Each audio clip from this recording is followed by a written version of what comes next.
Welcome again students. और बच्चों, इस वीडियो में डिस्कस करेंगे हम क्लास 8 के लिए वर्कशीट है। विषय क्या है? सामाजिक विज्ञान, पाठ 1 संसाधन, जो कि शिक्षा निदेशालय की तरफ से 18 सितंबर 2020 के लिए शेड्यूल की गई है।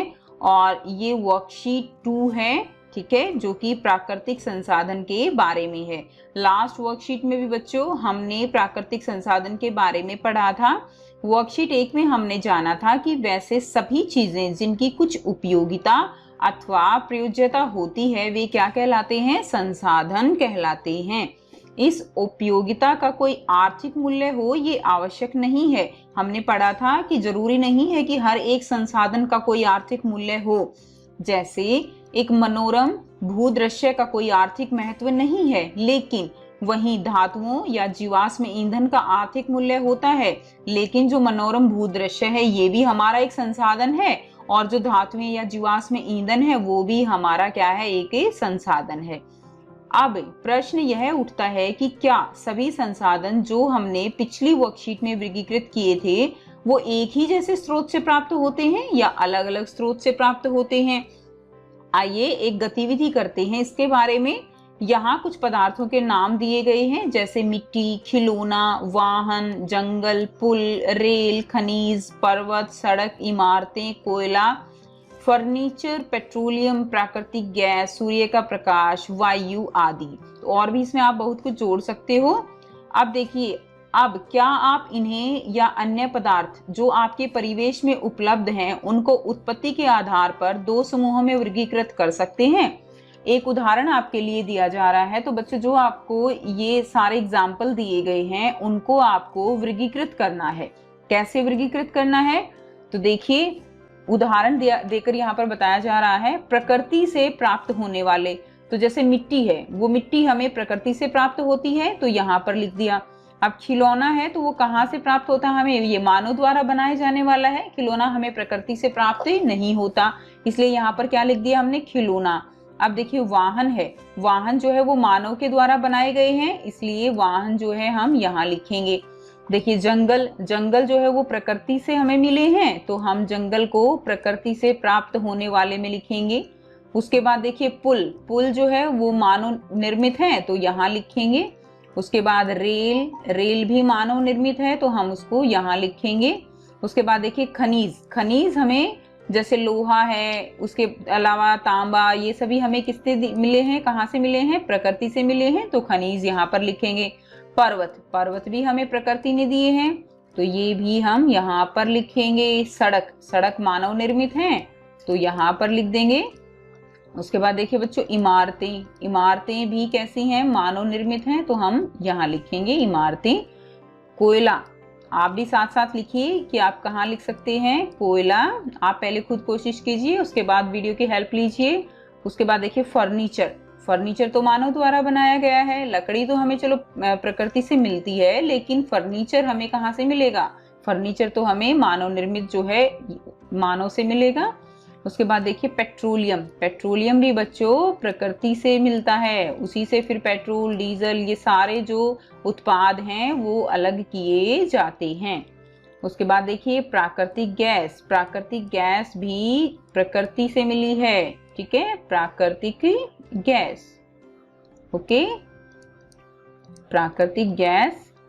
उसके बाद देखिए सूर्य का प्रकाश, सूर्य का प्रकाश भी हमें प्रकृति से मिला है, तो इसको हम लिख देंगे सूर्य का प्रकाश, यहाँ पर लिख देंगे। नेक्स्ट क्या है? वायु, वायु भी हमें प्रकृति से मिली है, तो हम इसको यहाँ पर लिख देंगे वायु। अब देखिए, अब पहले कॉलम में हमारे द्वारा लिखे गए पदार्थों के बारे में क्या पता चलता है कि क्या ये हमारे लिए उपयोगी हैं? तो बिल्कुल बच्चों, ये सारे के सारे जो पदार्थ हैं, प्राकृतिक पदार्थ, ये हमारे लिए उपयोगी हैं। तो यहाँ पर हम क्या लिखेंगे? हाँ, ये हमारे लिए उपयोगी हैं। इन पदार्थों में एक जैसी क्या बात है? तो क्या बात है? ये मानव द्वारा निर्मित है या प्रकृति का उपहार है? तो बच्चों, ये हमारे लिए प्रकृति का उपहार है। इससे हम क्या सारांश निकाल सकते हैं? कुछ पदार्थ प्रकृति द्वारा प्राप्त किए जाते हैं और जिनका उपयोग बिना किसी संशोधन के किया जाता है। जैसे सूर्य का प्रकाश है, सूर्य का प्रकाश हमें जैसे प्रकृति देती है वैसे ही हम उसको ले रहे हैं, हम उसमें किसी तरह का कोई संशोधन नहीं कर रहे, ठीक है। तो ऐसे जो संसाधन होते हैं जो हमें प्रकृति जो है वो प्रदान करती है और हम उनका उपयोग बिना किसी संशोधन के करते हैं, वो क्या कहलाते हैं? वे प्राकृतिक संसाधन कहलाते हैं। ओके, बी पार्ट में क्या दिया गया है? अब क्या सभी प्राकृतिक संसाधन एक जैसे होते हैं? आइए पता करते हैं। तो क्या जितने भी प्राकृतिक संसाधन हमने पढ़े, क्या वो सभी एक जैसे हैं? आप इसके बारे में क्या जानते हो? चलिए इसको हम देखते हैं कि क्या सभी प्राकृतिक संसाधन एक जैसे होते हैं या नहीं। तो प्राकृतिक संसाधनों को निम्न 2 वर्गों में वर्गीकृत कीजिए। वैसे पदार्थ जो प्रकृति में असीमित हैं और जो शीघ्रता से नवीकृत हो जाते हैं। इसका मतलब क्या है बच्चों?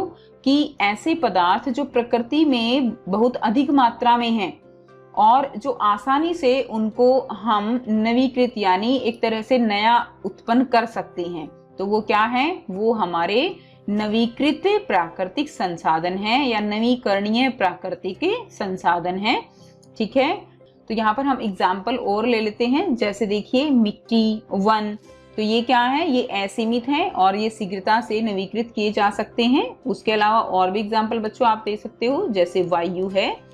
ठीक, वायु के अलावा और सूर्य का प्रकाश, सूर्य का प्रकाश, ये कैसे हैं? ये असीमित हैं जो शीघ्रता से नवीकृत हो जाते हैं। इसमें आप एग्जाम्पल देखिए, वैसे पदार्थ जिनका भंडार सीमित है यानी वो बहुत अधिक मात्रा में नहीं है और जो नवीकृत होने में भी हजारों वर्ष ले लेते हैं, यानी इतनी आसानी से वो नवीकरणीय नहीं हो पाते, तो जो ऐसे संसाधन होते हैं उनको हम अनवीकरणीय संसाधन कहते हैं। जैसे खनिज एक बार खत्म हो गए तो उनको जो है दोबारा बनने में बहुत समय लगता है। इसी तरह बच्चों कोयला, ठीक है ना, कोयला वो जो है हजारों साल पहले निर्मित हुआ है जिसका आज हम उपयोग कर रहे हैं। इसके अलावा पेट्रोलियम, जिससे पेट्रोल, डीजल ये सब बनते हैं, तो जो पेट्रोलियम है वो भी ऐसा संसाधन है हमारा जो बनने में लाखों वर्ष ले लेता है। ठीक है, और उसके बाद हम उसका उपयोग हम कर रहे हैं, तो ये ऐसे भंडार हैं।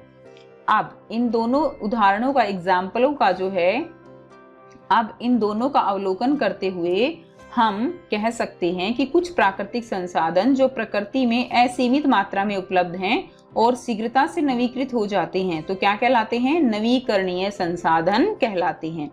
वहीं कुछ प्राकृतिक संसाधन हैं जिनका भंडार सीमित है, यानी जो खत्म होने वाले हैं और इन्हें पुनः पूरित होने में यानी पुनः उनको दोबारा से नए बनने में हजारों वर्ष का समय लगता है। ऐसे क्या कहलाते हैं? अनवीकरणीय संसाधन कहलाते हैं। ठीक, वैसे इस बात का ध्यान रखना चाहिए कि नवीकरणीय संसाधनों का लापरवाही से प्रयोग करने पर वो भी खत्म हो सकते हैं। यानी जो ये नवीकरणीय संसाधन हैं, अगर हम इनका लापरवाही से हम मिट्टी का प्रयोग करें, लापरवाही से हम पेड़ों का प्रयोग करें, तो ये भी खत्म होने वाले हैं। ठीक, अब देखिए जैसे जल या मिट्टी असीमित मात्रा में उपलब्ध हैं, लेकिन इनका लापरवाही से प्रयोग करने पर ये भी प्रयोग के लायक नहीं रह पाएंगे।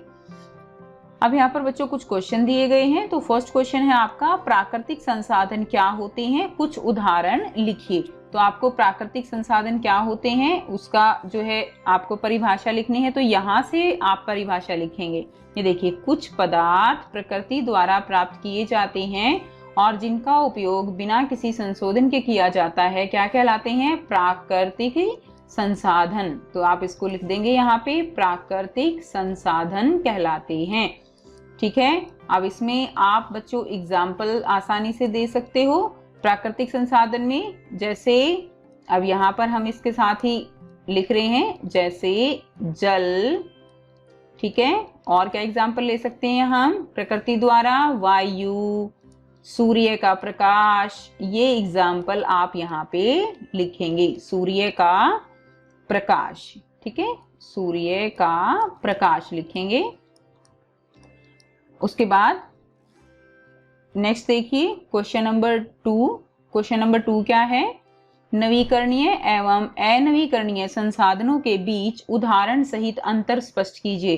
तो ये है बच्चों नवीकरणीय और अनवीकरणीय, यहाँ से आप लिखेंगे।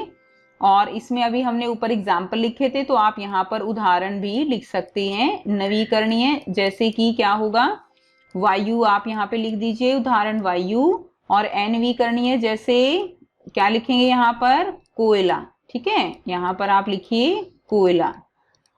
तो ये जो है अनवीकरणीय का उदाहरण होगा। प्रश्न 3 क्या है, निम्न प्राकृतिक संसाधनों को नवीकरणीय एवं अनवीकरणीय संसाधनों में वर्गीकृत कीजिए।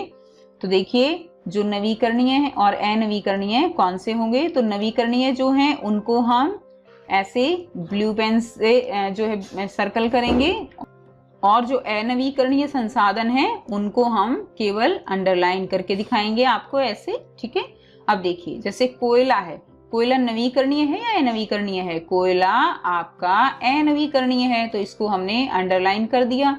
उसके बाद देखिए वन, वन हमारा नवीकरणीय है या अनवीकरणीय है, तो वन हमारा नवीकरणीय है, तो इसको हम सर्कल करेंगे। अब देखिए लोहा, लोहा हमारा अनवीकरणीय है। ठीक है, इसी तरह जल, हमारा जल किस में आएगा, नवीकरणीय में आएगा, लेकिन इनका भी हमें इस्तेमाल जो है वो सोच समझकर करना है।